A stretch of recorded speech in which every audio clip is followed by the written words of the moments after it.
Hey guys, this is Chris from CJ's Pianos. I just wanted to do like a little series on the intricacies of a piano. So, for the first thing, I want to show you something about this let-off rail and the Hailun upright. So I'm going to turn this window around. Give me 1 second. All right. So what we're looking at here is the rail that all of the let-off buttons are based on, right? And you can see there's a wood core and there's an aluminum U channel. So what that does for you, let me see if I can find the right note here. There we go. Yeah, that's where the hammer stops traveling towards the string. It gives you proper let off. And that aluminum U channel allows for very precise regulation on this, because wood, as the humidity changes, expands and contracts based on moisture content, right? And even with a high quality wood core, you might have issues if you didn't have the aluminum channel there, because aluminum isn't affected by humidity. It might be affected by some temperature changes, which is why when you couple them together, the wood's not affected so much by temperature change, but rather humidity.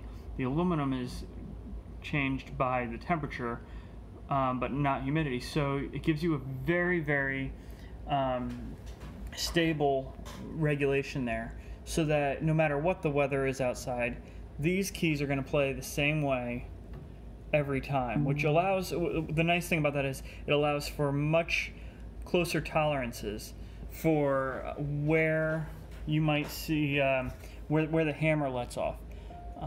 Any piano can play very loudly, but if you want to be able to play softly, you have to get the hammer travel as close to the strings as possible before it starts falling away. If you have the hammers falling away too soon, then you're constantly challenging that velocity to make up the difference in distance, because you have to let inertia complete that travel. With this, you can play pianissimo, the softest, like a whisper, because the stability there, you never have to worry about the hammer getting too close to the string, where what happens then is, here I can demonstrate that. It goes, it's not a great sound if it's falling right up against the strings. Alright, so with this, if you look at it gets so close and falls away. So right there, it's got a sweet spot. It's about 1/8 of an inch at the most. I like to put it a little bit closer if possible. There are other wooden parts here that I have to account for. So that's one big thing to consider when you're looking at the little details and quality of a good piano.